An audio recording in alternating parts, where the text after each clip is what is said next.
Swear.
Hello and welcome, ladies and gentlemen, to GridVision. We're excited to be here this lovely Friday night as we are going to be covering top split NIS action here at Texas Motor Speedway. My name is Brian Britt. Of course, I'm joined in the booth by Zachary Garner, one of my long time friends. If it hadn't been for him, I would not even be on iRacing, let alone broadcasting. And of course, down behind the cameras is the unsung hero of GridVision, Austin Darbyshire. Of course, before we get too far into the details of today's race, let's take a look at the schedule for the rest of the week. And of course, we're completing this Friday NIS race here at Texas Motor Speedway. Nothing on the docket for tomorrow, but Sunday we're going to have a doubleheader. Of course, Texas Motor Speedway and the trucks with the Global Racing Truck Series. 12:30 p.m. Eastern Standard Time. All the gang is going to be there as they are, of course, in the midst of their playoffs. 9 p.m. is going to be the really good or RGR Racing Series with the Kalu Glass Cup. That's going to be 9 p.m. Eastern Standard Time. Me and Justin Prince will be on the call for that one, so make sure you tune on in. Of course, the week after that, we're going to have even more action for sure, and we'll have pretty much a lot of the details sealed up by Sunday for sure. But of course, now on to tonight's race. Of course, I want to introduce Zachary Garner. You mean a lot to me. You're one of my best friends, and you got me into iRacing. It's so cool to be back in the booth with you, brother. How are you? I'll tell you, Brian, it has been a very long time since I've sat down here, laid eyes upon these guys turning laps here in the track. It actually took me by surprise. I forgot they make left turns here. It's a little bit strange, and I'm still trying to figure out what to do with my hands, but I'm very excited to see the action here. I mean, this is big-time stuff. I mean, you're talking top split here, NIS, you know, I won't say mid-season. From my understanding, these guys are kind of winding their way down on the back nine here, but I'm very excited to see what kind of racing we can see here at Texas. You know, what should we expect, Brian? Well, I actually expect it's going to be quite grippy considering the NIS on Wednesday was a lot hotter than this. It was around 90 degrees. This track tonight is 77 degrees, so a little bit of cloud cover, so it's going to provide a lot of grip for these drivers out there on the racetrack at this 1.5-mile racetrack. A lot of drivers hate this track, but it's kind of grown on me over the years, or over the little bit of time it's been the new scan. I very much enjoy 1 and 2, the way you kind of have to back that up and use a little bit of brake to kind of get down in that corner. But let's take a quick look at the points coming into tonight's race as we get ready to start this 134-lap show. Of course, Chris Wilhite at the top of the board here tonight. Very much a big points lead on Garrett Maines, of course, last week's winner at Bristol Motor Speedway. Third place, Nicholas Vroman did not have the best night on last week's race, just considering he got caught up in a crash. Fourth place, Joshua Watson also did not have a good week last week. Fifth place, Joseph. Sixth place, Alex Murray. Seventh place, Justin Levine. He's been having some pretty good days. Very good recovery last week at Bristol as well. Eighth place, Matt Hottenbach. Ninth place, Maurice Glazer. 10th, Ryan Carwile. 11th, Ronnie Kuritz. 12th, Drew Blaze. Andrew Miller in 13th. Derek Heitman 14th. And of course, that's a look at kind of the 14 car, the top 14, I should say.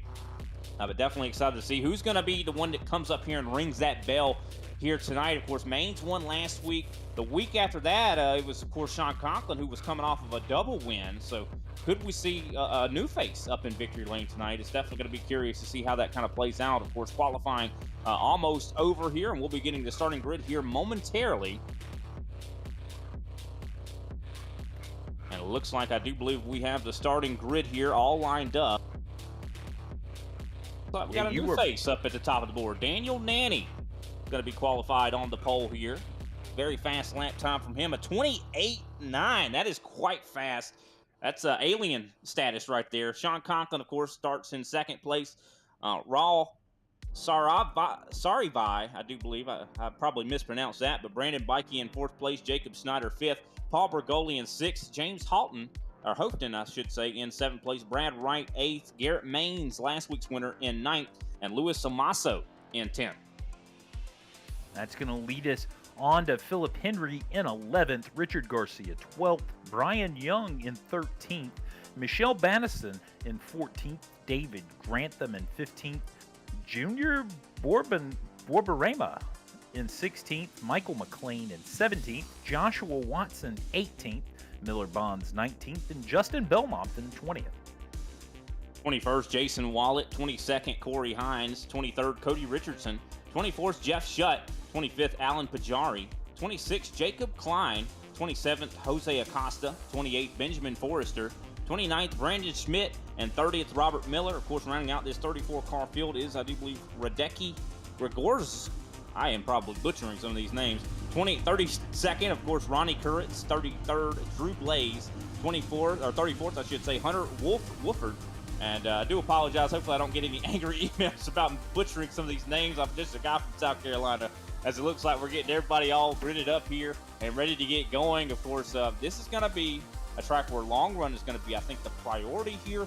Very wide racetrack, a lot wider than it used to be. Whenever they rescanned this racetrack, or reconfigured, I should say, in real life, and rescanned it here on iRacing, 1 and 2 got a lot wider.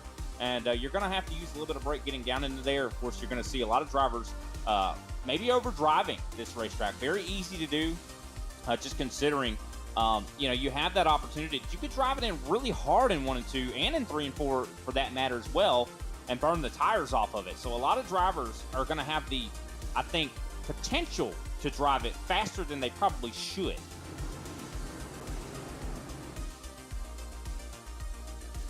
It does look like we're moving here. Go ahead, Zach. I'm just loving the variety of some paint schemes down here. This is certainly something that, it's been a long time since I've sat here in the booth, but I tell you, it's nice to see just the variety of what you got. You got some guys that are true to their team. You got guys here on the front row that are definitely representing pretty hard. But then you got some guys that are really letting their, I hate to say their freak flag fly, but they're certainly letting themselves express themselves through the visuals of their vehicle. It's going to be something that's going to be easy to remember as these guys make their way out here. That's to say for sure. Well, a lot of drivers, take a lot of pride in their race cars out here. They, a lot of them spend hours upon hours poring over these paint schemes, even pay people to make their paint schemes for them. A lot of times I think the paint schemes on iRacing sometimes kind of, outcompete the real-life paints. So, of course, basically, our lights are out, getting ready to get this thing underway. Daniel Nanny set to take the green flag as here comes the pace car down pit road as we prepare to enter that Geico restart zone here at Texas Motor Speedway for Top Split NIS. And here it is, green flag out for the first time. Nanny up through the gears. He pulls off from Sean Conklin, secures the lead. Going into turn 1, Conklin drops down, I do believe, in front of Raul Sarah. I'm just going to call him Sarah, just considering I don't want to butcher that name over and over and over again. Of course, Brandon Bikey stuck on the high side. I think he's going to try to possibly get below there, but not quite able to get there. You see a lot of drivers still fanning out coming off of turn 2. 3 wide right there, I do believe, for that 6th place position as Brad Wright makes a big move to try to take over spots. You can see a lot of guys almost beating and banging there in the mid-pack. Yeah, these guys are certainly riding with a lot of courage. You see, 2 deep, 3 wide there, right in the middle of the pack. 100%. These guys are definitely putting on a quite the show right now. As of course, I do believe we're seeing Brad Wright definitely moving his way up into the 5th place position here. I'm wondering if maybe some of these guys are maybe burning their stuff up. But you can just see how aggressive these drivers are. As we see Raul Sarah, I do believe, trying to hold off Garrett Maines, of course, who started, I do believe, in 9th place for this event. He's already up to 6th and possibly banging on the back door of the top 5. Well, Sean Conklin was able to take the lead for that lap here, but truly he and Daniel Nanny are riding side by side there in the front. But it seems like a lot of the kind of mid-pack areas starting to spread out here, get single file, but as you get further back, there's still definitely some side-by-side action going on in the pack. Oh, no, there definitely is a lot of side-by-side action going on. As Luis Samalso, he's in a little bit of a different paint here tonight. He's trying to hold off, I do believe, James Houghton there in that 12 Ryko machine, actually 41 cosmetically, but that's, of course, you see a battle there kind of between the 14s, even though there's not 2 14s. I do believe one of them, of course, is actually a different number. Of course, Luis Samaso is actually in the, if I'm not mistaken, in the, I do apologize there for a second, I lost him there, 23. Yeah, he's in the 23 officially. That's one thing that's kind of difficult about the, this NIS series is that, as a broadcaster, a lot of times we look for those numbers, in our telemetry, and a lot of times on the race car, it's completely different. Of course, it looks like everybody, for the most part, has single filed out. Sean Conklin in control of the field, hitting some very fast laps. Last time by, he hit one of his fastest laps, actually the fastest lap that he has turned, 29.509. We're seeing a lot of fast laps throughout this pack. Now, I think that eventually we're going to see these guys start to fall off. In that 20-plus lap range, guys are going to really start to feel the effects of those tires getting burned up. Here comes side-by-side Louis Samaso. I think he's going to be challenging Garrett Maines. Now, this is saying something. When you have, if you have the speed to challenge a driver like Garrett Maines, you really are definitely onto something, considering he is a pro world-class driver. Of course, it's in 7th. Looks like he's going to give it up. But I think this is a track that you really want to use wisdom and you want to use patience. If someone's kind of beating on your back door, you want to let them go in a lot of ways. That way, you don't burn your stuff up. You really need to be methodical on this racetrack and hit the laps that you need to hit. You know, to not let other people push you to go too fast.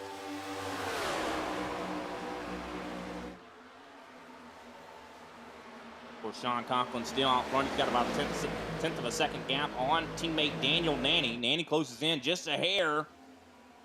And it seems like Conklin not handling as good in the clean air as Nanny tries to take the position on the top side, gets a good run through 3 and 4. Brandon Bikey also having a very good run here tonight, sitting in that 3rd place position. Love that classic looking paint scheme. Almost reminds me of a classic car. Of course, Brad Wright as well has made some big moves through this field, now up to the 4th place position. Paul Bergoli, every week we see him in NIS competition, always is very consistent. He's up in 5th right now and probably going to be hoping to stay there, as he's always usually a 5th place driver. As the battle is still on, side by side for the lead. Nanny. Yeah, they're bouncing off each other just a hair.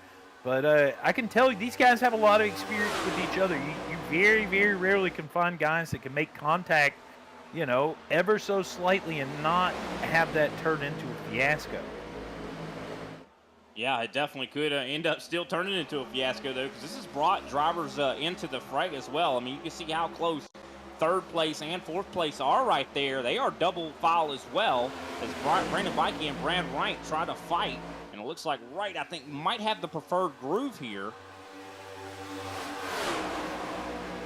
Still battling for the lead. These guys have not left each other alone. And this is one of those tracks where if you stay side by side, a lot of times that makes you slower than if you were single file.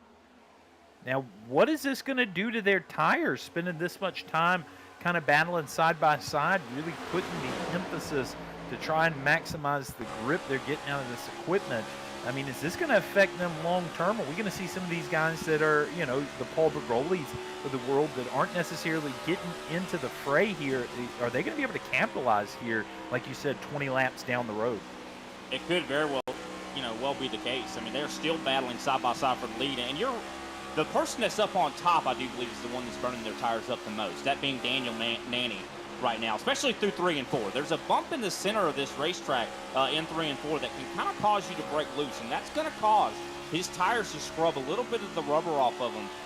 So just keep an eye on that on the 3. Of course, cosmetically he is the 30, but we have seen the racing kind of heat up on the edge of the top 5 as Paul Bergoli finding himself under a lot of pressure from Luis Salmaso and Garrett Maines. They are side by side right behind him.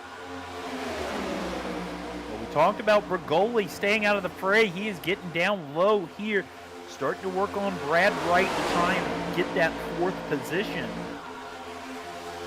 Yeah, I think he's having to do it. I mean, essentially, when you have all this pressure from behind, you kind of have to you don't want to lose momentum. You can't just get out of this situation here. So we're almost verging on 3 wide or the lead, as Brandon Bikey thought about. Somebody's taking it 3 wide here. Who is that? Is that Garrett Maines down on the bottom? Whoa. Paul Bergoli, the big loser in that transaction. Garrett Maines, of course, one of the fastest drivers in eNASCAR competition, making some big moves right now. You can tell he's got a lot of confidence to be able to take those drivers 3 wide like that. As we complete lap number 15. Are we getting ready to complete lap number 15? But big contact there. Yeah, it looks like Sean Conklin going to be the loser in that whole situation as they're 3 wide. Garrett Maines in the middle. Conklin on the bottom. And here comes Maines up to 2nd. He has been weaving his way through this field.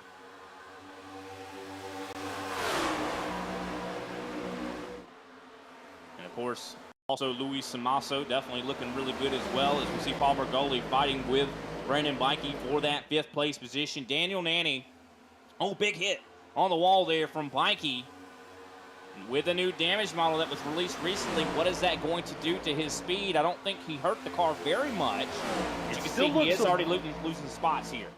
It looks unsettled, though. I think some of that impact kind of knocked him just a little loose there. You saw him going through 3 and 4. He was kind of wavering there. So I'm interested to see, like you said, a new damage model. What is that going to be the results? I mean, how many times can he bump into the wall? We've already seen him make some contact with some other cars.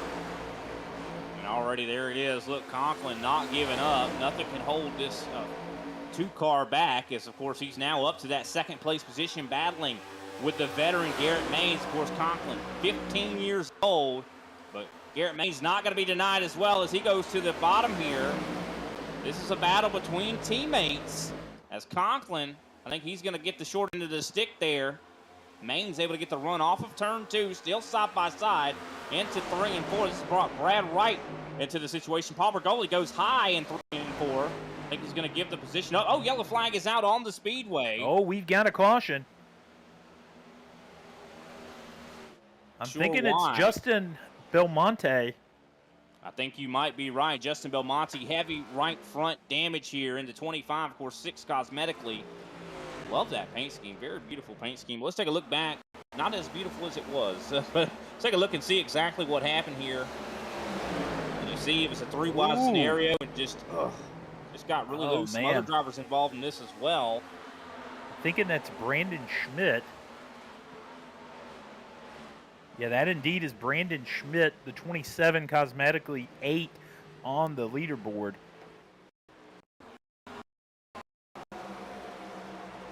Take another look back at this accident here, and you see it was a 3-wide scenario. Schmidt got a little bit loose and got a big run up to, of course, Belmonte.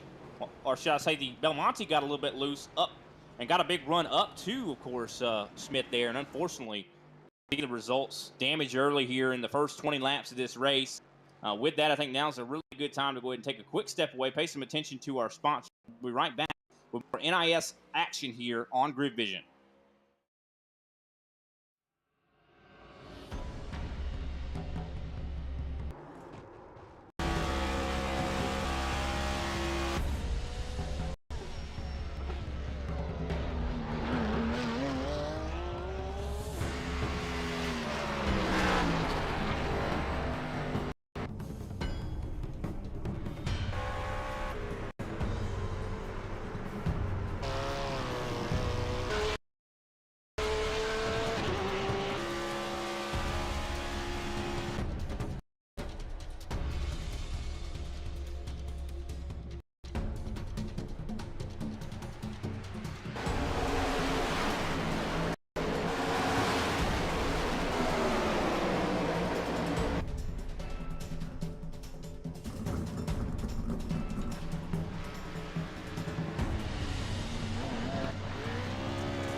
Racing isn't easy, but experiencing it is. iRacing puts you in the driver's seat with the industry's leading sim racing game. Drive on laser scan replicas of the greatest racing circuits from around the world. Go head to head against other drivers chosen by skill-based matchmaking to ensure.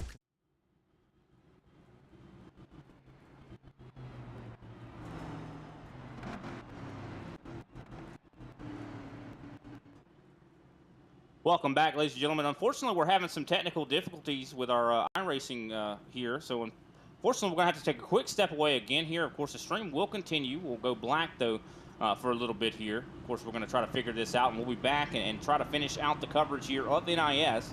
But definitely stick with us and be patient.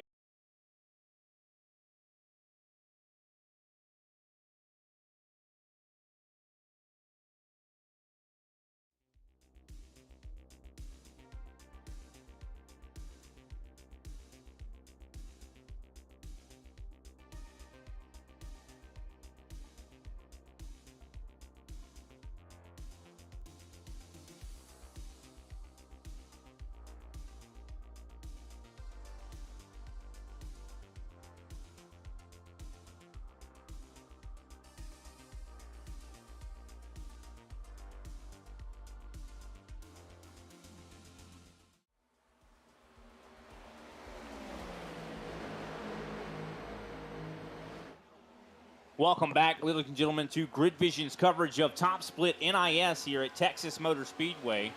We had a little bit of technical difficulties, but we've gotten it all ironed out so far. Of course, Daniel Nanny out front while we were had that lapse in coverage. We saw a really great battle between him and Garrett Maines, and it really accentuated, I do believe, or really emphasized how difficult it is to pass here. Maines was trying to pass on the bottom, but Nanny was able to really hold off that charge from the inside. So very interesting to see that for sure. Of course, my name is Brian Britt. I have Zachary Garner in the booth with me here tonight. Of course, we hate that we had some technical difficulties, but we're glad to be here. Of course, Austin Derbyshire down behind the camera. Zach, what you been seeing so far? I mean, it's been some good racing. Long run right now thus far.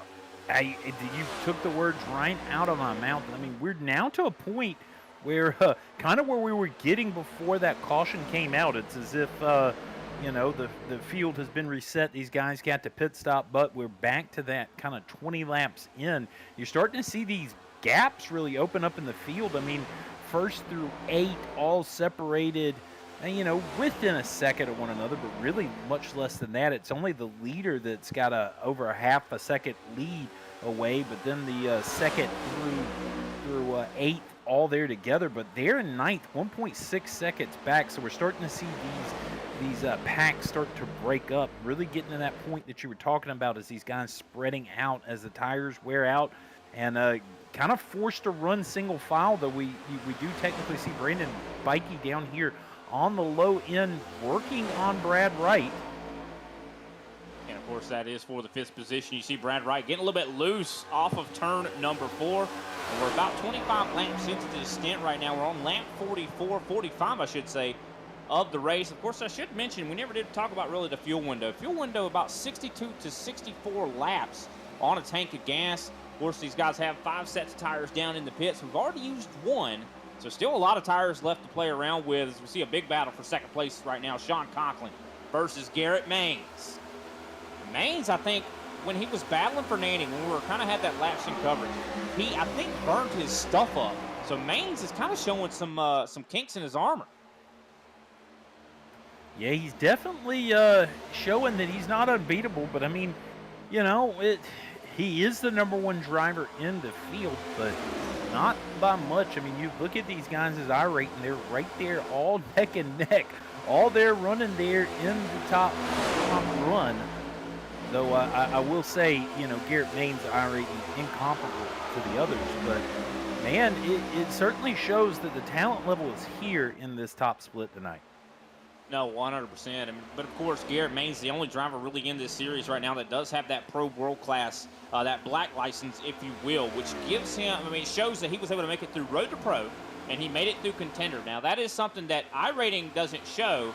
A lot of these drivers out here with the higher iRatings, you know, they didn't have to go through that Contender series, and that's a lot. And of course, we're looking at the iRatings on the screens right now, and you can see, of course, Daniel Nanny with a 6.7K iRating, Sean Conklin 6.8. And Garrett Maines, 9.5, I do believe, almost 10,000 iRating. You see the, Zach, you can see that black card as well. That shows he is a pro at iRacing. He also even, surprisingly, this is something that kind of surprised me. I you know, frequent Twitter quite a bit, and he actually has a Gen 6 NASCAR car. A real one, like a real one. Oh, I've heard. Okay. Yeah. So, I mean, Garrett Maines definitely very, very, I'd say, successful here on iRacing, and he wins a lot of these NASCAR, NIS NASCAR events, I should say, as he, of course, is trying to follow in the tire tracks of Sean Conklin. But Daniel Nanny has absolutely pulled away. He's at 1.5 seconds right now. Now, I'm wondering if this is a mistake. A lot of times you see drivers that pull away this far, they're usually burning their tires up, but he was under fire and still was able to pull away. I'm curious how this is going to affect him. I mean, looking at his lap times right now, he's hitting some of the fastest laps on the track right now.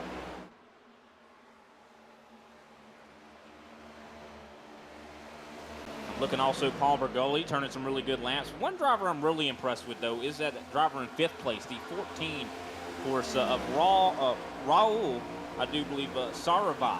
I think that's how you say that name. He's going to get mad at me, I'm sure, but still definitely a really good run from that driver. He's hitting some really good laps. I mean, some of the fastest laps on the track, 30.285, which was faster than the leader, actually, Daniel Nanny.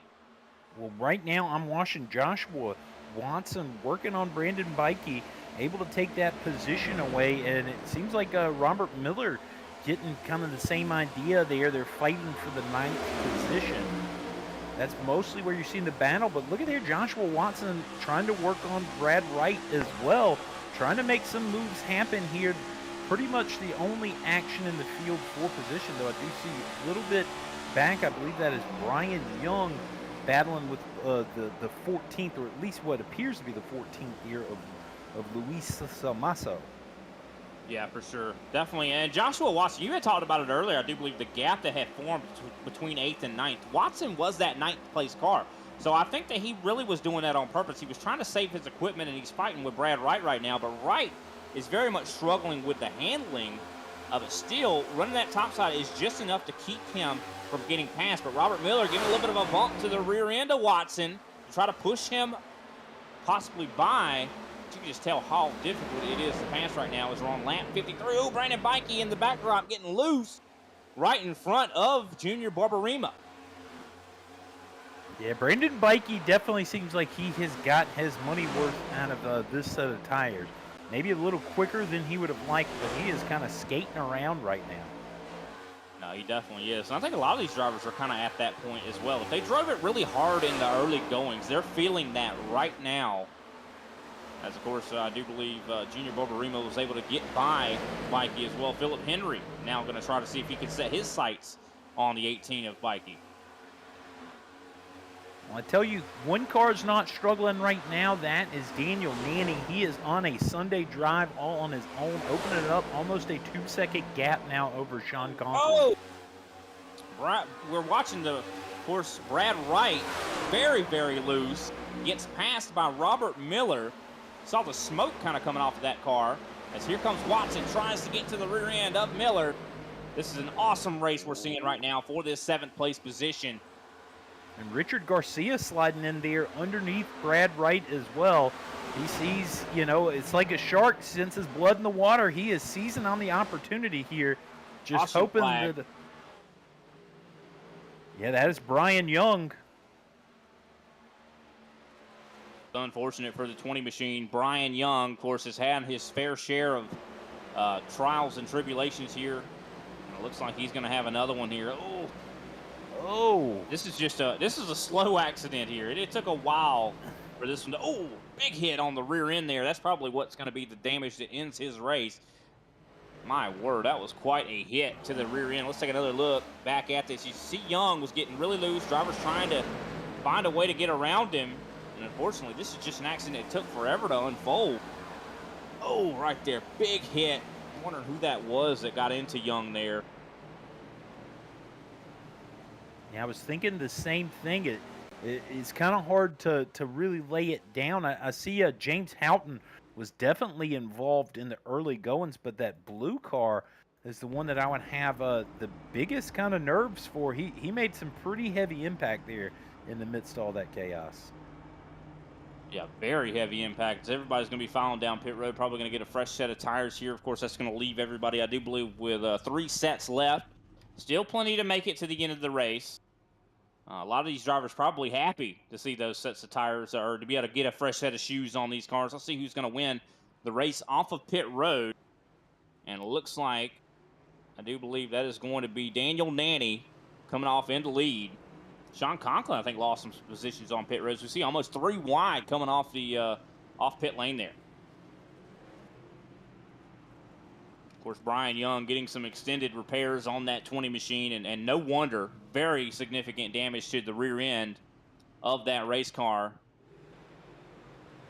And what a race we have seen thus far here in top split NIS competition. Daniel Nanny thus far has shown I think the absolute best pace when it comes to short run and long run. I mean, it seems like he's just got that car really dialed in. And I would not be surprised to see that Nanny and Main's running very similar setups in this race here. But I think Nanny has got his finger on the pulse on how you want to get around this place. Be fast while still saving tires. This is a track that really rewards smoothness. And of course, pace car lights should be going out very, very soon, as it looks like Brian Young is going to make his way back onto the racetrack. You see also Justin Belmonte as well, getting some damages repaired. Still 33 cars on the lead lap here in NIS competition on lap 58. Well, I took a peek back, trying to take a closer look in that incident. It was Radzeki Resgors that was actually the one that made that impact after Brian Young had spun up. Consume tight. Well, that's unfortunate. I mean, that was quite a hit there. But he didn't really take that many repairs. I'm interested to see if there were some optionals that he opted to not take. You know, or maybe it just looked worse than it was. I mean, 15.1 seconds was his time in the box. That seems pretty pedestrian compared to you know, we saw some people up over the 20-second mark. I mean, Drew Blaze right there at 19.9 seconds in the box. So, I mean, certainly some guys taking optionals. It did not appear that he was one of them. Yeah, that's definitely interesting for sure. Seems like maybe he just didn't feel like the damage was warranted to repair. Pace car lights should be going out this time by Daniel Nanny, of course, out front. Does Garrett Main succeed in maybe making this pass this time? I think he really worked too hard to get by Nanny that last time and really paid the price. Sean Conklin, of course, was able to get by Mains and had taken over that second place position, but of course Conklin, definitely not the best performance on pit road himself. Spent 40.4 seconds from one end of pit road to the other versus everybody else around him, 38 seconds. That's 2 seconds difference, and that's what has caused him to fall back into that 6th place position. And definitely curious to see how this all plays out. One driver that was really struggling on that longer run was Brad Wright. I'm curious to see if he has maybe changed, maybe made some adjustments to the race car. Of course, this being an open setup race, a lot of these drivers do have the ability to make changes. As we're coming to lap number 60. And a lot of these drivers definitely looking at the fuel. This could be a race that is won based on fuel. If a caution comes out in the next 20 laps or so, there could be a chance drivers are going to be able to make it to the end. As we are getting closer and closer to that halfway point, definitely want to give a big shout out to everybody out there tuning in. I do believe we just broke 300 subscribers here on GridVision, and we want to give a big thank you to everybody out there that makes all of this possible. As here comes the pace car, going to be getting ready to take that left turn down pit road as we come out of turn 4 at No Limits, Texas. Definitely been an awesome race thus far. As you see them both warming up the tires, top line and bottom line, trying to make sure they get the optimal start. As here comes Nanny into the Geico restart zone, and green flag is back out in the air. Very awesome start there from Nanny. Really able to separate from Garrett Mains. Mains as well able to drop down in front of Michael McLean. The 29 has been looking really good here tonight in that 3rd place position. As we see double file between Paul Bergoli and Raw. Oh, caution flag is back out. It's a big wreck. Very quickly. David Grantham in the mix. Jason Willett. And it seems to be kind of limited to those guys. Yeah, I do believe David Grantham, I think he got the worst out of it. Let's see exactly what happened. And you see, I think it's just cold tires, loose on cold tires. Got loose in the on the exit pretty much of turn 2. Oh, wow, look at the lockup there. Yeah, it really was just those 2 guys. Really trying to avoid that crash there. I do believe that was Wallet. Wallet really locked up the tires. I wouldn't mind seeing a cockpit camera from Wallet to see exactly, you know, he barely avoided this. Definitely scorched his tires. So look at that. Just the 10 of Granham just got loose. You know, just nobody really got into him, but look at the 76. That's the 76 cosmetically. Of course, that's actually the 31 in sim, but he did a fantastic job locking up the tires to avoid the 10 machine. As we take a look on board here with Wallet, you can see he's getting ready to exit turn 2, and right there he gets just eyes on that 10 going sideways. Tons of smoke. Oh, he did get into the outside wall a little bit there. That's not something you want to hit. If you're going to hit that wall, you're going to want to hit it flush. Looks like it didn't cause too much damage to him. Looks like he should be fine. A little bit of cosmetic damage, hopefully. Yeah, that's certainly not going to make the guys at Insomnia Cookies too happy there that he peeled up the logo. But nonetheless, I tell you what, out of all the people out here, he would be the one that I'd want to be driving me around. He was prepared and ready when the opportunity came there. You know. Just to see all that smoke as well on the racetrack. I mean, that could have been a whole lot worse for sure. Him getting loose right there in the midst of the pack. That could have definitely included a lot more drivers. Fortunately, it did not.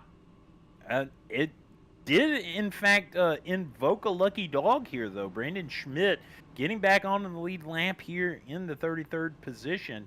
He is flying around, flying hard and fast right now, but he's going to fall into the last man on the lead lap status. Yeah, definitely good to see that for sure. To back, because I know he was involved in, I think, one of the earliest crashes of the evening. And of course, Daniel Nanny still out front leading this thing. But like I was saying before, the driver I'm really looking at is that 29 of Michael McLean. Definitely very fast driver. We've seen him up front quite a bit in NIS competition. Of course, his iRating doesn't really show that, but he definitely has been showing a lot of pace, a lot of promise. And one thing we always talk about every week here in NIS as well was even though these drivers have like a 29 or something like that means their lowest iRating in the series. It doesn't necessarily mean they're a low iRating, really. I mean, because in order to even get into top split NIS, you have to have a 4,000 or more or 5,000 or more iRating. So even those guys that are, kind of lower on the totem pole in NIS top split, their iRatings are still very impressive. Definitely better than my iRatings. Yeah. No comment. But looks like I think we'll have the pace car lights going off very, very soon. And I think, I've just heard my producer just made a valid point. You could put all three, the Austin Derbyshire, Zachary Garner, and mine iRating all together, and it would not equal Garrett Mains's, who has almost 10,000. Yeah, I would be impressed if we could put all three of our iRatings and be able to, and get to Daniel Nanny or Sean Conklin would be impressive at this point. I'm just glad I'm up here in the booth because I would definitely be endangering a lot of these guys' iRatings. If they really want to up the competition here in this race tonight, they should just pick one person from bottom split and put them in top split. Yes, I agree totally. Let's do that. I'm going to get on the phone with the iRacing execs right now, and we're going to make that happen. And to top it all off, put them in an IR-18. Oh, wow. I don't think they'd make it very far, just considering that is a very vulnerable vehicle, but it would kind of balance them out, give them a little speed. But of course, here we go. Pace car lights are out. Everybody's getting doubled up, ready to get this thing back underway. Top 5, top 10, all these drivers have shown very similar pace. I've not really seen a whole lot of drivers that have really highlighted themselves as the best, except probably for Daniel Nanny. I've seen that he has been the one that I think that has really separated himself and lifted himself on the pedestal as the best here tonight thus far. But of course, we still have over 60 laps to go in this event. How does the conditions of the track change? Other cars may be better suited for that later in the run. But here we go, getting ready to enter turn 3 here at Texas Motor Speedway. Pace car getting ready to get up out of the way as Daniel Nanny getting ready to set these horses loose. And what a fantastic performance for him. He's definitely been one of the faster drivers in NIS competition. Haven't seen, I don't believe, him win one. We've seen a lot of top 5s from him, though, since we've started calling this series. And there goes the pace car down pit road as they enter the Geico restart zone. Green flag flies once again here at Texas. And Garrett Maines wastes no time to file in right behind the 3 of Daniel Nanny. Michael McLean tries to hold off Paul Bergoli. Paul Bergoli as well trying to hold off Raul Sarabach. Almost 4 wide down the backstretch from some drivers. As you see Brandon Bikey making some very aggressive moves.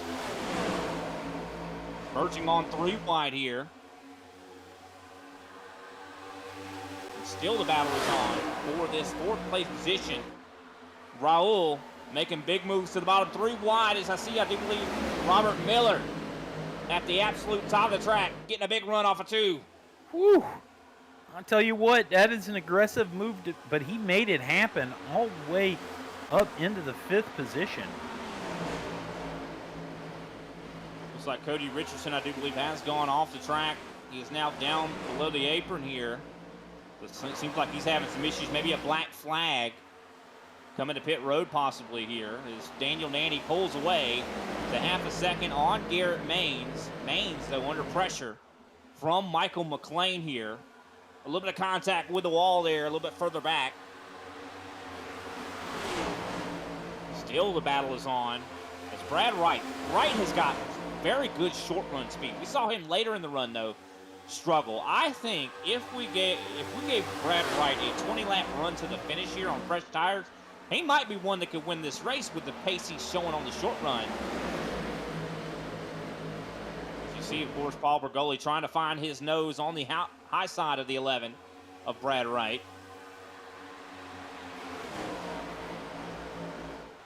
But for the most part, everybody's single filed out, content to run in a line at the moment. But of course, a lot of times when it comes to this level of competition, the intensity, it's like almost like a powder keg. Once one spark flies, 3 wide can break out at any moment. Well, the pressure cooker is just starting to build here. I mean, we're just starting to see these guys spread out, get everything single file. You also see a couple guys able to cycle their way back onto the track. Cody Richardson, as mentioned, is cycling on, as well as Brandon Schmidt, who we saw get the lucky dog earlier, came off of pit road after another long pit stop, looking like he's trying to repair more damage. But both of them able to merge in the middle of traffic. I tell you, that's a difficult feat when these guys are running with a head full of steam right now. But Daniel Nanny doing exactly what he's done throughout this race, slow and steady, and continuing to kind of walk the dog on these guys. I mean, he's already up to a 0.3 of a second lead here on Garrett Maines. Yeah, and I think he's going to try to maintain a lead. I don't think he really wants to pull off on him except for on the long run. He wants to try to maintain his tires. As, of course, for the most part, everybody's still single file. Sean Conklin, though, I think making a move here on Robert Miller. Conklin tries to get to the bottom of Miller. Not able to do so. Miller able to throw a little bit of a block there. This track, I'll tell you, all week long I've been watching races at this track. Really, the main thing you see is blocking. These guys throw blocks everywhere at this racetrack. They do not want to give anyone a chance to get underneath them. Well, Joshua Watson working on a Junior Bobaremo, and he's able to make the pass for the 10th position, but not able to hold on, utilizing that high side. Luis Salmaso also utilizing the low side there, so interested to see which side's going to be given and which side's going to be taken here.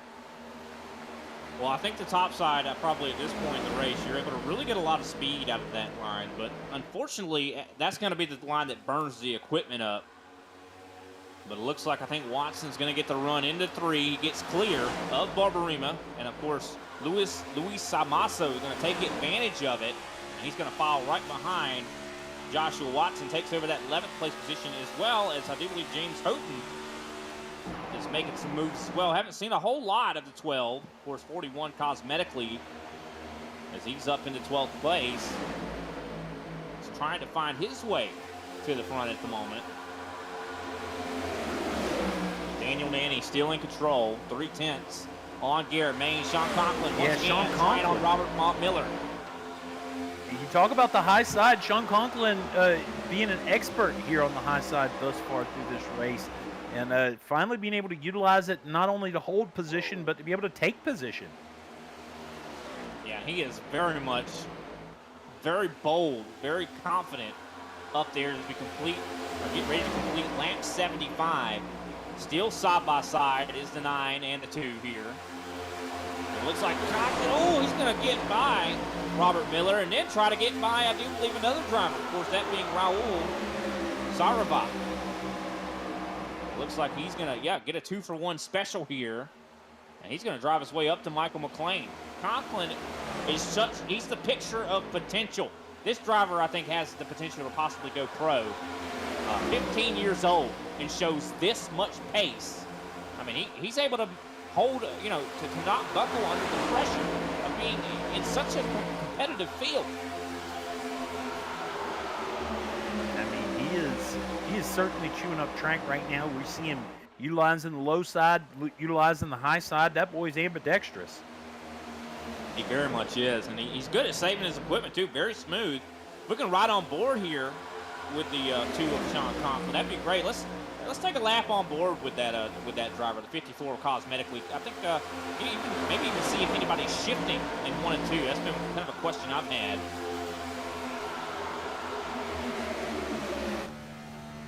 It looks like we're going to be riding on board right here. Because I do believe we're actually riding on board with a different driver. I think this is actually Paul Bergoli.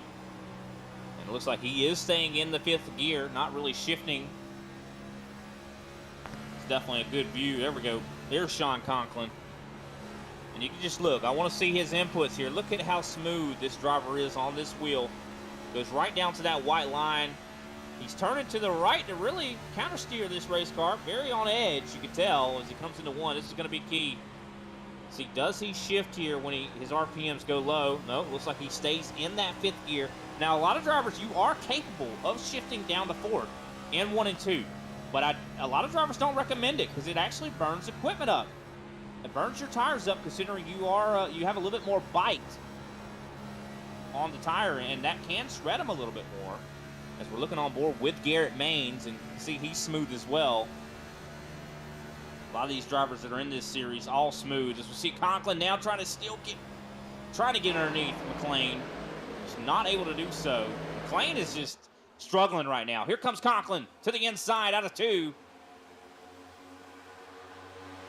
And Conklin going to try to get back onto the podium. Of course, he made a little bit of a misstep under caution on pit road, fell back to 6th. He's now trying to get back onto the podium. Big wiggles from Conklin as he gets pushed by Robert Miller.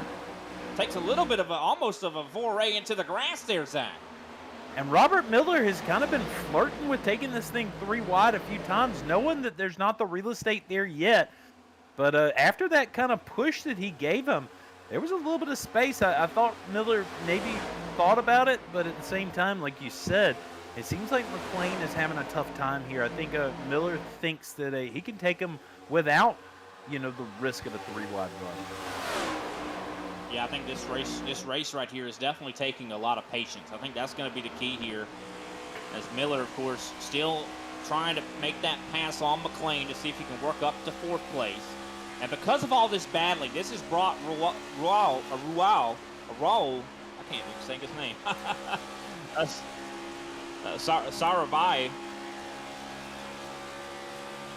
Sariva. I do apologize. We're going to have to get get a little paper here. But of course, that has brought him into the battle as well as Paul Bergoli. My South Carolina mouth can't make those movements. But Conklin now under fire again now from Robert Miller. Miller's showing some really good speed in that Logitech machine.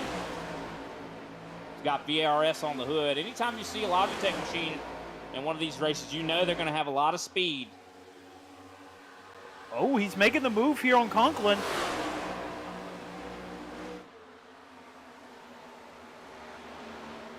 I think he's going to hold him here.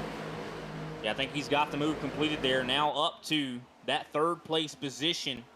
But of course, while all this has been going on, Garrett Maines has pulled away and now is challenging Nanny. Daniel Nanny trying to hold off the veteran Garrett Maines. Of course, Maines last time by a couple hundredths faster as the battle still rages on. Looks like Michael McLean going side by side with Conklin here. Conklin, oh, almost some contact. So close. These guys are getting so close to each other as Raul right behind him being pushed by Paul Bergoli. Garrett Maines has taken the lead from Daniel Nanny. For the first time, I do believe Daniel Nanny has lost the lead.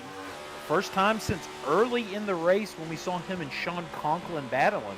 That was kind of the same thoughts I was having. This is the first time we've seen somebody really give Daniel Nanny any competition here late in the run.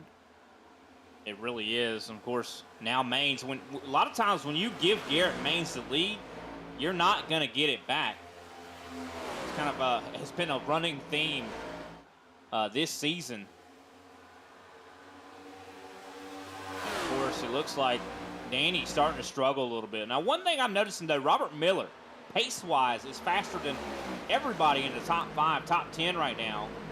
But why don't we go side by side? Pay some attention to our sponsors.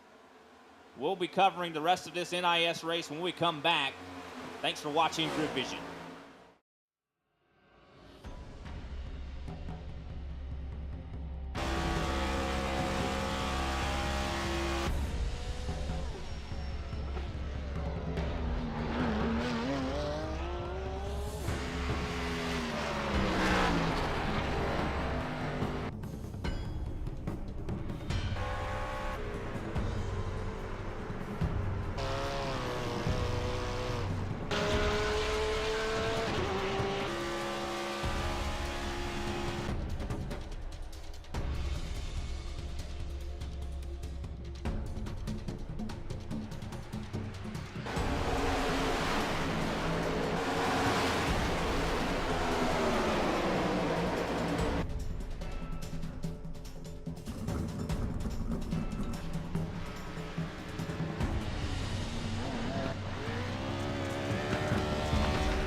Racing isn't easy, but experiencing it is. iRacing puts you in the driver's seat with the industry's leading sim racing game. Drive on laser scan replicas of the greatest racing circuits from around the world. Go head-to-head against other drivers chosen by skill-based matchmaking to ensure competitive racing at every level. Compete across all your favorite series in officially licensed cars engineered to deliver the most accurate driving experience possible.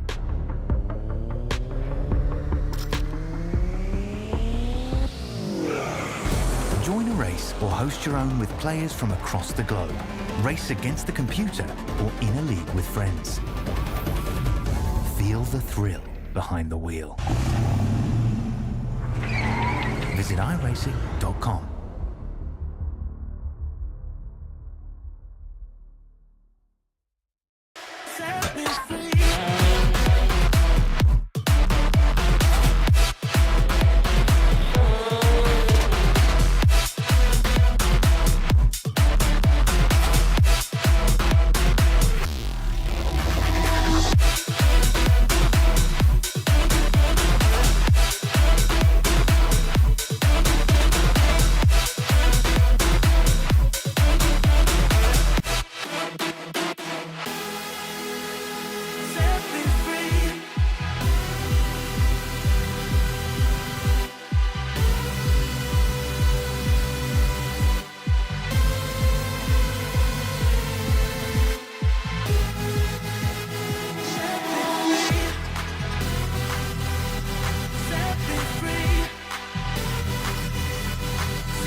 Welcome back, ladies and gentlemen, to GridVision's coverage of NIS here at Texas Motor Speedway. Of course, my name is Brian Britt. I have Zach Garner in the booth with me, Austin Darbyshire down behind the cameras. As you pretty much have been able to clearly see during our side-by-side coverage, Robert Miller's putting some pressure on the veteran Garrett Maines. Robert Miller's showing some significant long-run speed right now. Zach, I mean, man, I'm kind of really rooting for this guy. I am 100% with you. I love the side-by-side because, you know, in the old days cutting a commercial, you would have missed this, but so glad you guys got to see this at work. I mean, he just closed the gap out of nowhere. We were kind of sitting here thinking, you know, He's got some turbo or some NOS or something. Like he really, really put some work in, or really did a good job of maintaining his equipment. Thus, the 38 laps into this stint, because he has closed the gap, and not only that, he's continuing to put pressure on the leader. Yeah, hopefully he's going to be able to continue to do that. But then again, last time by, Garrett Maines has, of course, turned up the heat a little bit, or turned up the speed. 30.4 last time by for that driver. 34 or 30.4 flat. Robert Miller, of course, hitting a 30.496, so almost a tenth slower.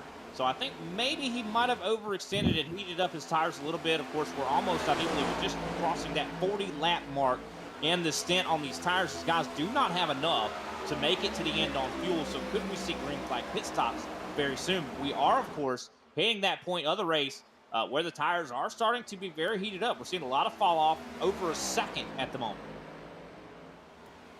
Yeah, the real question is if the green flag pit stop, you know, when, and not really if, when that comes into play is the question here. So for these guys, do you try to short pit, or do you try to get that short stint at the end is the real question. I'm interested to see when the first guy goes too. Will it be a cascade or, you know, an avalanche, or are we going to see these guys slowly trickle in one at a time?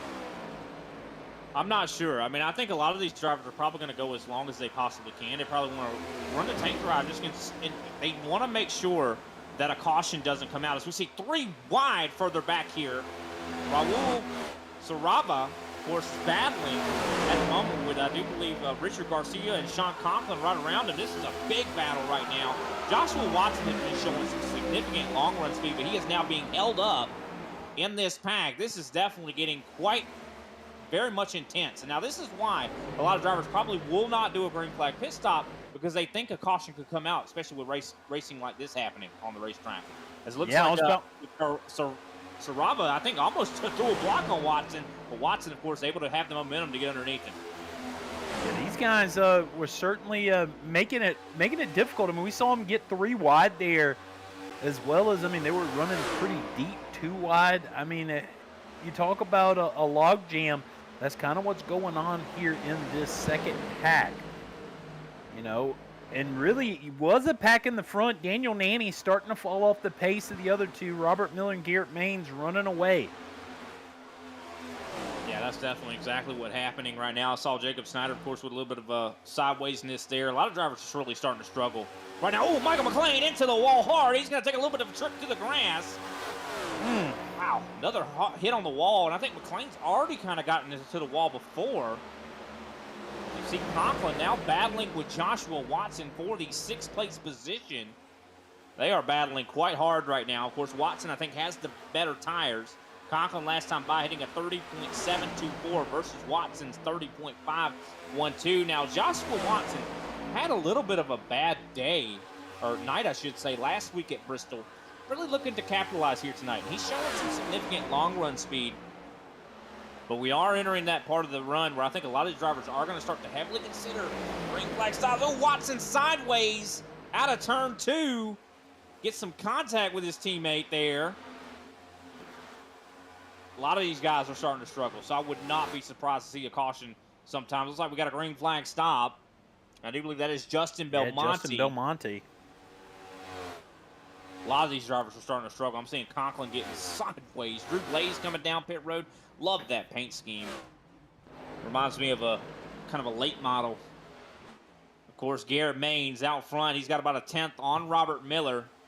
I think a lot of these drivers starting to heavily consider this pit road as Jacob Snyder underneath the 14 right now. Looks like we got another driver coming to pit road right there. A couple drivers. Jeff Shutt in pit road. Jacob Klein. So definitely pit stops are underway. I like the call to come early here because, you know, you want to short pit and use those fresh tires. You're going to make up a lot of time considering the second fall off. As we see, of course, Raul Sarava down pit road right now in the 14. I'm going to get that name. I'm going to have it down pat. I promise. And yeah, Raul Saraiva stopping in the box there. I tell you, I would probably be on the side of taking this earlier pit stop than most of these guys. Paul Bergoli pitting from the 7th place position. We're starting to see drivers from the top 10 peel off. This is significant. When you start to see drivers that are peeling off from the top 10, that's going to make it a lot more likely that we're going to see even more drivers pit. Because they see that. All the drivers that are still out on track, they see that, and they're like, oh, I got to get down now. Would not be surprised to see Sean Conklin come down because he's been struggling. And it looks like here he comes, Conklin to pit road. It's going to be a close one.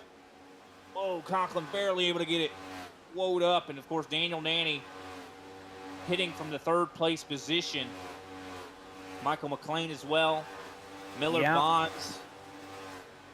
I think it makes great sense for some of those guys that have winning pace to go ahead and do it. You're clearly not on winning pace right now for your Sean Conklins and Daniel Nannies, but you may very well short pitch yourself into a great position here. And of the same ilk, I might say if I was Robert Miller, I'd be real tempted to want to see if the undercut could work on Garrett Maines, though. You got to think that if Robert Miller comes in, Garrett Maines going to come in right afterwards. Yeah, I don't know. I mean, I feel like Garrett Maines has kind of made his bed. I think Robert Miller as well. I think both of these drivers are probably waiting to see if possibly a caution comes out. I mean, just considering, if they were going to try to stop the undercut from happening, they would have already came down. And I think a lot of times the potential for a caution goes up during green flag sequences because a lot of these drivers come out on the newer tires. They're not used to how the car handles on cold tires compared to old tires. And some of these drivers get to feeling like Superman, and when you feel like Superman, you can't overdrive it and cause issues. But it looks like, oh, here comes Maines. Maines to pit road as well as Garcia or Miller. And look at that, Miller with the aggressive call. I'm wondering if he's going to get caught speeding here. But if he didn't, that could be the play of the race right there. Because Robert Miller, I mean, wow. You talk about Superman. Superman out on track right now. Luis Somaso, he is our lead car of the pitted cars. He has kind of opened up about a 12-second gap. Actually, no, I take it back. He's closing a 12-second gap. He's got about a half a second over Richard Garcia, though Daniel Nanny just took that position. So keep an eye on Daniel Nanny. He's probably going to be the leader out of this pit cycle unless Garrett Maines and Robert Miller can really get up to speed here, which I don't think they will. Luis Somaso around, and there goes Daniel Nanny. So they're going to have some positions to recover here, but they're going to have much fresher equipment to do it. That's a good point. Now, one thing about it is going to be pretty much who gets through this traffic the best. Now, this is why I think as well a caution is more likely, considering these guys are having to get through traffic that are on significantly older tires. And a lot of times, it's very difficult to predict how much slower someone else is going to be, where they're going to go as well. Speaking of which, our leader right now, Philip Henry, he's 54 laps deep into this stint in the 27. He is both 27 on the vehicle, 27 on the leaderboard, and he is just getting past like he's in reverse right now by most of these guys. Yeah, I mean, lap time-wise, he's hitting a 30.8, which is not that bad considering how far he is into a run. But the drivers that are really struggling are like Ronnie Kurtz, who's up in 4th place. 31.2, that is really slow right now. His tires got to be almost old. 31.7. But here comes the pass for, I think, what's going to be the net lead. Daniel Nanny going side by side with Luis Somaso. This is going to be pretty much what is going to be the net lead after green flag sequences have completed. And here goes Nanny. He's going to make the pass. And I do believe he has got the net lead. Now, can Richard Garcia or Garrett Maines catch up? He was able to jump in front of Maines on pit road. But here comes Maines to the inside of Garcia. This is essentially what's going to be, I do believe, net third. I tell you what, I am really looking. Garrett Maines did such a good job compared to Robert Miller cycling out. You look at the gap between them on the track. You know how close they were through that whole pit cycle. Coming in, Robert Miller had him, but 38.6 seconds on the pit road compared to Garrett Maines is 38.2. I mean, just a 0.4, 4/10 of a second is that. I mean, that much track position now. It is absolutely crazy. Well, to be honest with you, Richard Garcia actually took 2 tires. He spent 34.1 from one end of the pit road to the other, and he actually spent 10 seconds in the box. 2-tire call. Aggressive. That was a 2-tire decision there. That's interesting, and that's why I think he got passed so quickly by Yeah, Maine. Richard Garcia is going to have a hard time here, but he may set himself up for great success here in the long run. I mean, not to say that he's going to have great speed with these other cars he's running amongst, but going into pit road, I'd be interested to try and figure out what kind of positions he's gained in this pit cycle. And of course, now only 4 drivers have elected to not pit yet. Daniel Nanny up to 5th right now, as we still see side by side Robert Miller trying to make something happen on Richard Garcia. And what a race thus far for that driver. Of course, being Miller, shown significant pace. I think he might have one of the best cars here tonight, as we see Jason Wallet down pit road. Nanny now up to 4th. That was kind of a close call. Wallet pitting right in front of Nanny. Nanny is only, I do believe, a few seconds back from Benjamin Forrester, catching a lot of lap traffic here. Now, this could slow him down enough to bring Maines into the fray here. Of course, Maines has just gotten by Samasso. Yeah, Luis Samasso, he is kind of regressing to the mean, but you think about it, he's got 9 lap older tires than Garrett and Robert. And, Garrett just got around him, Robert closing the gap. In fact, if anything, Luis was able to kind of help Robert out in closing the gap with Garrett. 100%. No, I think you're right for sure. That's going to be a big thing. Dealing with traffic is one of the biggest things I think at this kind of a racetrack. I think Luis is kind of holding up Robert though at the same time. So of course Robert's going to have to take the top side to try to get by him, and moves up into that 5th place position. Of course, we still have Ronnie Kurtz and Brian Young out on the racetrack. One guy involved with an incident earlier, and Ronnie Kurtz, he's kind of gained some speed here. 30.7 the last time around. Here we go, 30.8 this time around. He's doing better than we would think, especially on 55-lap old tires. But, something's got to give here. This is not going to work to the finish of this race. I mean, we're to the point of, about 15, maybe 16 laps to go, 15 at the stripe. So he's not going to be able to make this to the end by any means. I think that Ronnie, those lap times where he was really slow, I really think Ronnie was saving gas. I think he's trying to play some sort of strategy. I don't necessarily think it's going to work, but I think that's kind of explains why he was going so slow those 31-second laps. Nanny and Maines are now around Brian Young, Robert Miller closing in. So Brian Young is falling in through the field right now. Those 31-point flat lap times are not going to be conducive to holding off these guys running 29.5s. No, of course, he's definitely over a second slower right now. And, of course, Daniel Nanny is about 10 seconds back from Kurtz right now. Robert Miller threading the needle there. He got around Brian Young, and also there was a lap car in the mix there that he had to contend with. Yeah, Miller definitely showing, I'd say, some boldness here as we're getting closer and closer to the end of the event. And so is Garrett Maines getting closer to Daniel Nanny right now, down within 0.2 of a second, and he is very much on the move. And I think Nanny short pitted, of course, Maines. Yep, 3 laps. He is on older tires, so and that those 3 laps, that's enough. That's enough. That's significant. Oh, Maines getting incredibly close to the back of Nanny, almost turns him, but it looks like he's going to get right on by the 3, of course, 30 car cosmetically. But Nanny trying to pinch him down, tries to side draft him, and they're still side by side for what is going to be essentially the lead.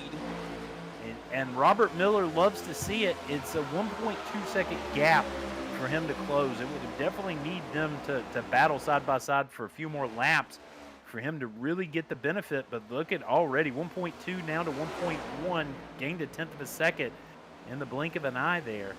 And he is still slowing him down. Nanny is not letting him go, and this is bringing Miller right into this fight. Lap time-wise, Miller has been about a 1/10 faster, and he is slowly but surely catching. This is, I'm sure Maines is probably not too happy.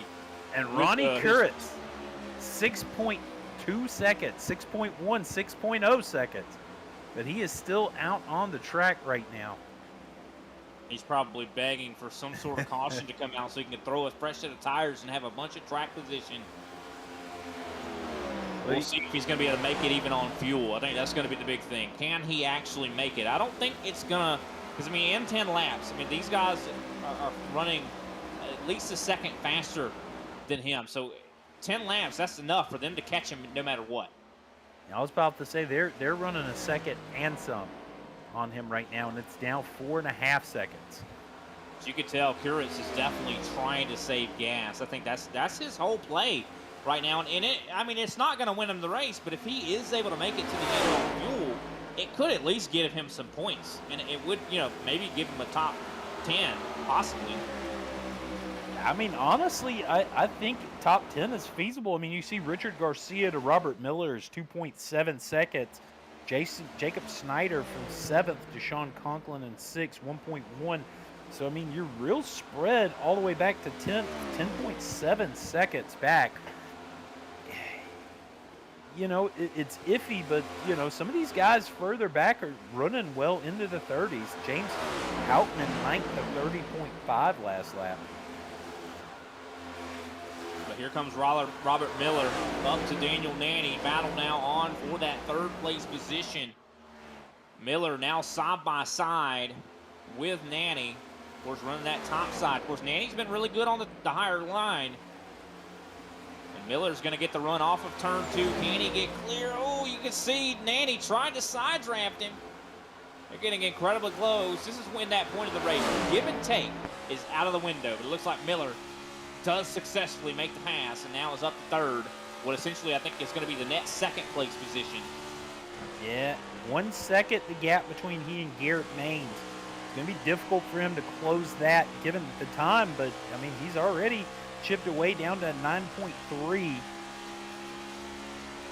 Yeah, well, even if he doesn't win, even if Robert Miller doesn't win this race, he has had a fantastic performance here tonight as we come, I do believe, to 6 laps to go. And Ronnie Kuritz within just over half a second, oh, there it goes. Half a second, 0.4 of a second, 0.3 of a second. We're going to see Ronnie Kuritz get past here before he gets another lap led, I do believe. Garrett Maines on the high side, on the back stretch. And there he goes. Garrett Maines to the lead. And that actually helped out Robert Miller a little bit, I do believe. Oh, Miller, there goes Kuritz into the pit lane. I think he's almost out of fuel. Yeah, that's unfortunate. I mean, he tried his best, I think, to extend the run as best he could, but it's very difficult to save fuel at this racetrack. It's just unfortunate to see that his strategy not playing out well as he falls outside of the top 20. Well, Robert Miller, 0.8 of a second, the gap between he and Garrett Maines. That's definitely the emphasis here on track. We see some other guys possibly battling for position. You know, Raul Saraiva certainly working here on the 41 of James Houghton for the 9th position. And here we go, though, coming to 3 laps to go. Maines with about a 0.7 of a second gap back to Miller. Miller would have to hit some really, really fast laps in order to catch him. Of course, he is in the draft now. Could he use that on the straightaways to close in? Well, unfortunately, I think I see Paul Bergoli as well coming to pit road. Some issues there. Maybe didn't get enough gas in the tank there. Bergoli seems to have had some issues through the pit cycle. We kind of missed that earlier. I saw, as I was referencing back, Bergoli way off the pace and a few laps down. But I tell you, Miller is as close to Maines as he has been since pit road. This is certainly looking promising for him. Like, he's got some pretty good pace, but I would also expect that Maines, being an expert level driver he has definitely saved up something in the tank here for this final run. No, 100%, as we're now 2 laps to go. Coming to the white flag here momentarily. Garrett Maines has 0.6. That's pretty much all she wrote. I do not think Miller is going to be able to close in that much over this lap. 2 laps. But Garrett Maines won last week at Bristol Motor Speedway and it looks like he's going to take himself a trip to victory lane here at Texas as the white flag flies out in the air. Final lap here on GridVision. And Maines has about still that 0.6 of a second gap. He is going to maintain that as he pretty much can wave to the fans as long as he does not put a tire right or wrong here. He is going to win this race. Next flag is going to end it. No cautions to end this race here. Maines comes out of turn number 4 onto the front stretch, and he is going to win at No Limits Texas in the top split NIS, and definitely going to close that gap down on Chris Woolhite in the points. But what a fantastic performance for the top driver in the NIS competition here tonight. Almost 10,000 iRating, and he just added a little bit more to that iRating, and also has added a little bit more to his resume. Another NIS win.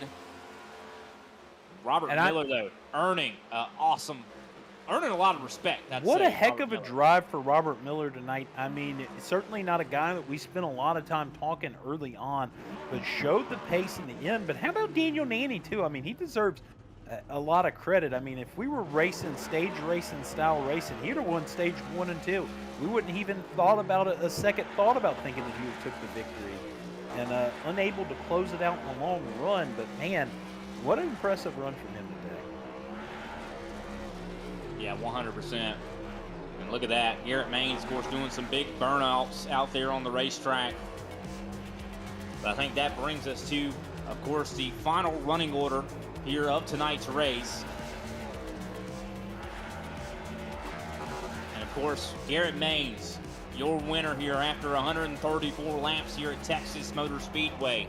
Robert Miller, of course, very awesome job to him, finishing in second place. Almost could have won it. Was definitely right there in arm's length. Third place, Daniel Nanny. Fourth place, Richard Garcia.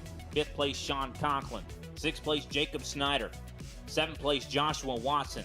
Eighth place, Luis Salmaso. Ninth place, Philip Henry. And 10th place, Raul Sarabach. Yes, in 11th, James Houghton. 12th, and Michael McLean. 13th is Radecki Grescor. And 14th is Junior Borborema. And 15th is Drew Blaze. 16th is Jose Acosta. 17th is Brad Wright. 18th is Brandon Bikey. 19th is Jeff Shutt. And 20th is Alan Pajari. 21st, Miller Bonds. 22nd, Michelle Bastion. 23rd, Hunter Wofford. 24th, Jacob Klein. 25th, Justin Belmonte. 26th, Benjamin Forrester. 27th, Ronnie Kurritz. Of course, led a lot of laps there towards the end, but was not able to make it on fuel. 28th, Jason Wallet. 29th, Brian Young. 30th, David Grantham. Was involved, of course, in an accident earlier. 31st, Cody Richardson. 32nd, Paul Bergoli. Of course, we missed his issue on pit road. 33rd, Brandon Schmidt. And 34th, Corey Hines. And with that, we'll go ahead and take another step away. We'll come right back and we'll talk to hopefully we'll be able to talk to our top 3 finishers here in tonight's event. But thanks for watching. We'll be right back.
Welcome back, ladies and gentlemen, to GridVision's coverage of NIS competition here at Texas Motor Speedway. Of course, we just completed the race here at Texas. 134 laps now, pretty much set in stone. We're going to be joined in the booth by our third place finisher, of course, Daniel Nanny.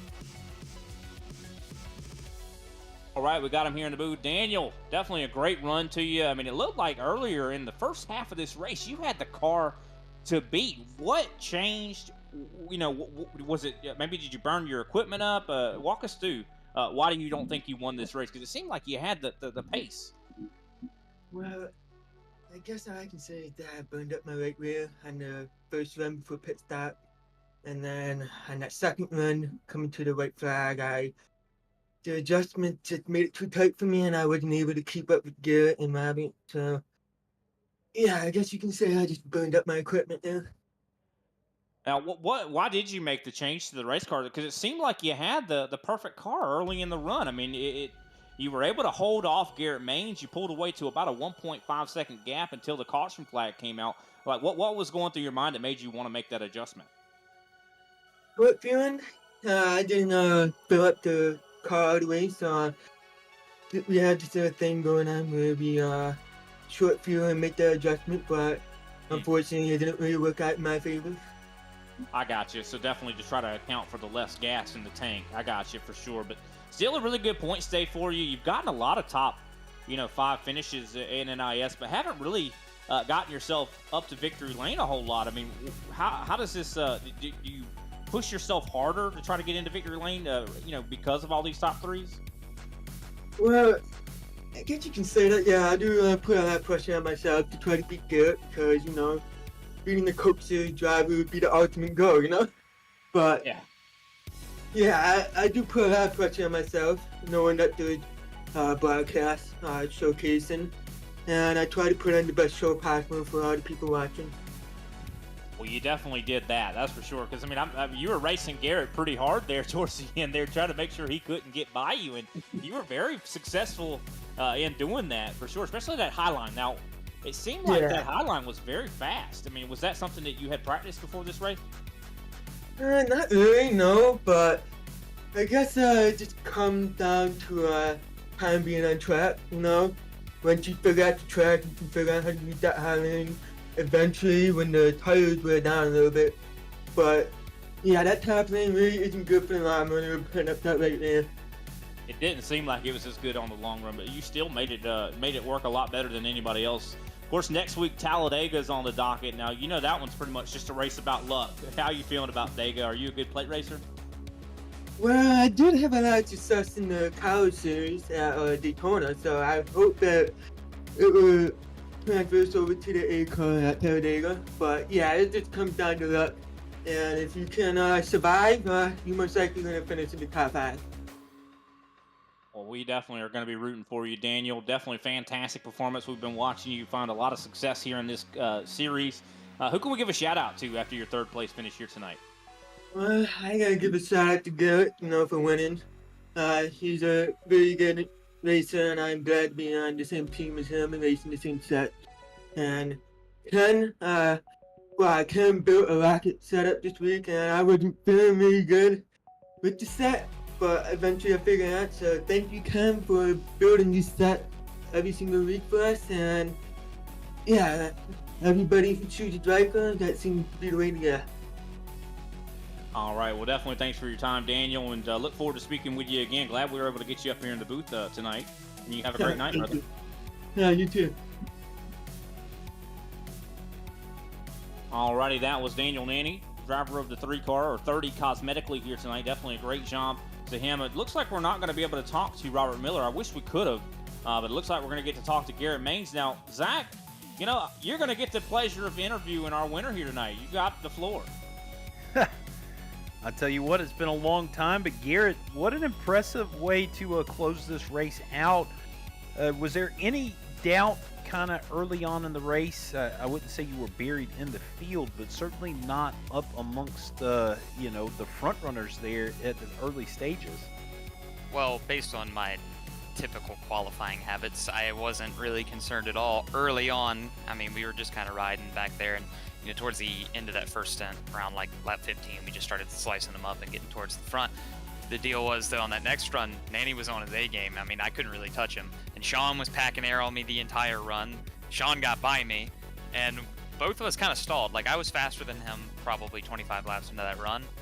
But me trying to pass him would have just cost us even more time. Like that, I was in a very bad cycle there, and I didn't expect to really catch Nanny. I thought he might walk away with it, but you know, we got that caution, got to regroup, and that next run, different people up front, different people, you know, challenging. I was able to sit back, save a little bit of tire, drive back up there, challenge Nanny for the position, and then I think we were pretty much free and clear until Miller came along. I really pushed to get by Nanny, you know, to make the pass. I mean, it seemed like it was going to be a race between me and him, and then out of nowhere came Robert. So definitely became even more of a challenge because I hadn't anticipated that. I just kind of smoked my tires and expected to be able to finish the run. But I had to play some pitch strategy, probably stayed out a little bit too long, made my job a lot harder, but we were able to get back to the front, get back by Nanny, and hold off Robert on that final run as well. Now, what's the key to a successful run here at Texas? Well, this is probably one of my least favorite mile and a halves, but I mean, I felt like everything that we did there was what had to be done. I mean, we got the track position when we needed it. We at least executed pitch strategy well enough to make it work out. I won't say we did it perfectly. We probably could have timed it a little bit better, but I mean, just making sure that you're not at a track position or tire disadvantage when it's, you know, important. I mean, we were on the right strategy, and we had the, you know, we had the speed to make it happen. Now, being able to make it happen certainly involved going into that green flag pit stop. Man, it got real hairy scary there with you and Robert going at the same time. I'm not gonna lie, I wasn't sure if he was pitting. He was in there so hot. So I like got off the brake and started taking like this, you know, this wide angle into the pit stall or into the pit road, thinking, you know, that he's just gonna like barely miss me or something, staying out. And then he just bombed it down in there. I thought for sure he was gonna get speeding. He had to be doing 20 over at the line, but he got it woed down before the, you know, before it caught him. So honestly, I was shocked. You know, pit crew really executed on their stop there, so I was able to get out in front. I only had like a 13.8, which is pretty solid for a green flag stop, and I was able to get back out in front. I'm honestly not sure how that happened, but I will happily take it because I kind of thought I might have given up the race there, letting them get me on pit road, but it all worked out in the end. It certainly did. I mean, you know, things certainly went your way in a very positive way, being able to navigate through that traffic. Does it always give you a little bit of apprehension when everybody's running on such different tires? You know, we actually probably needed that traffic because here I was having a very hard time catching Nanny because he was catching all the traffic and I was catching none of them. There's so much draft involved that he was able to get the draft and get by him because there was not much of a tire deficit. The difference was I had traffic that was pretty close to my pace, so I was really having to, you know, force the issue to make sure they didn't pull me back. But I mean, all in all, it worked out. You kind of need to position yourself in a good place when you come off a pit road to at least have some, you know, lap traffic that you can get the toe off of. And he was able to do that really well. I mean, I think he probably nailed that, honestly. He was almost free and clear of me.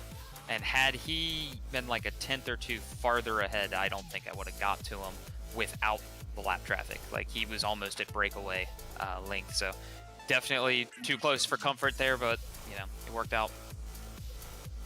Well, how are you feeling about Talladega next week? I feel like every single time that I, you know, work up my iRating per se, it just kind of happens because I run these races and this is about all I do. It's NIS or A Open. It's just I run the stack of the week. So I don't gain a lot. It's like, you know, 40 a week if I win both races. That's like the max that we can gain. And then the super speedway comes around. And then we probably get wrecked in one of them, and we lose like 150, 200, you know, iRating, and then we restart the cycle for the next super speedway. So I can't say I have much love for it, and Talladega is probably one of the tracks that I dislike the most because you really can't control your destiny there. You gotta have friends, gotta have a lot of them, and I mean, if they decide to hang you out at the line, there's nothing you can do. There's 4 lanes to block. You can only block one, so it's, you know, a bit of a lottery, honestly. It's not like Daytona or Atlanta where you can really, you know, count on some track position. You can go from 0 to 0 and probably half a lap. So definitely, you know, kind of dreading it, but hoping it works out for me. I feel like we've got a bit of a points lead here. I've missed a few very important races this season, so this is one of the ones that's actually going to come down to the wire, but hoping to grab another championship. Well, who can we shout out for you after coming away with a big victory? You know, I mean, you got a cowboy hat. I believe they give you, you know, some little blank shooting 6-shooters to put in your hand. Well, I definitely got to give a huge shout out to Ryko. I mean, that car was a rocket tonight. Almost everybody up front was on a Ryko set. I mean, we were keeping up with Coke caliber cars there, so definitely cool to be able to do that and, you know, challenge for the win. Actually get it done, you know, not get past there on that final run. So shout out to Ryko, and also big thank you to MCU Body, Linux, Cover Seal, Bucked Up, the guys at FGR Excel for all their support in the Coke series. And I guess I'll see you back at Talladega. I guess that's the plan. Well, the only thing I can tell you is, you know, luckily after Talladega, you got a pretty wide break until the next Super Speedway. I am very happy to hear that, because I definitely don't want to go anywhere near them. Well, I'm at least turn this over to Brian. Brian, you have anything else to add? I do not. I think that about covers it. Thanks for your time, Garrett, and you have a great night, brother. Great job on the performance, and we'll see you at Dega. Appreciate it. Thank you. Alrighty, that was Garrett Maines, of course, driver of the one machine here tonight. Of course, 12 Cosmetically definitely did a great job here. You know, second win in a row, actually. So, you know, won last week at Bristol, wins here at Texas Motor Speedway. So definitely awesome performance. But any final thoughts, Zach, from you? I mean, I know you've been away from the booth from quite a while. I mean, how you feeling? I thoroughly enjoyed that. They put on a heck of a show. I mean, to top it all off, you talk about somebody that wins back-to-back races. It's a pretty wide gap between Bristol and Texas. I mean, it's only 7 days, but I wouldn't say you can get that far as night and day. You know, maybe Martinsville and Talladega or something, but you know, you literally not a very similar run of racetracks. So certainly shows the level of talent that Garrett Maines has, and certainly the level of dedication that he has. I mean, talent can only carry you so far. We saw a lot of talented guys out there today. I mean, you talk about Sean Conklin, a 15-year-old doing the things he does. A lot of that is talent and courage. But I tell you what, Garrett Maines has taken his art and turned it into a science. No, he definitely is. Of course, let's take a look at, of course, what we can expect on Sunday. And, of course, we're going to have a doubleheader of racing. Of course, nothing really going on tomorrow. And good, because it's actually my niece's birthday tomorrow. I'm going to be spending time with her. But, of course, doubleheader on Sunday, Global Racing Truck Series, 12:30 p.m. Eastern Standard Time at Texas Motor Speedway. That's one I know you're very familiar with, Zach. Of course, later in the evening, 9 p.m. Eastern Standard Time, the RGR, a really good racing series. Going to be taking it to the Xfinity Series at Texas Motor Speedway. So trucks and Xfinity in one day. Expect a lot of action there on that Sunday. Definitely going to be looking forward to it for sure. But definitely awesome racing today. I very much enjoyed to watch all the competition. And, man, just every week these guys, I think, raise the bar in their competition. But with that, I think that brings us to the conclusion of tonight's broadcast of the NIS Top Split Series at Texas Motor Speedway. We definitely appreciate everybody out there tuning in. Congratulations to Garrett Maines for picking up his second win in a row. Thanks to everyone as well, of course, again, that tuned in. And I want to thank my co-commentator, Zachary Garner, for, stepping it up here tonight and bringing back some memories for me. It's where the racing's at. Yeah, that's not. We don't do that anymore. But I also want to thank my producer, Austin Darvishire, as well, and anyone else that's involved with GridVision. My name is Brian Britt, and we'll see you next time.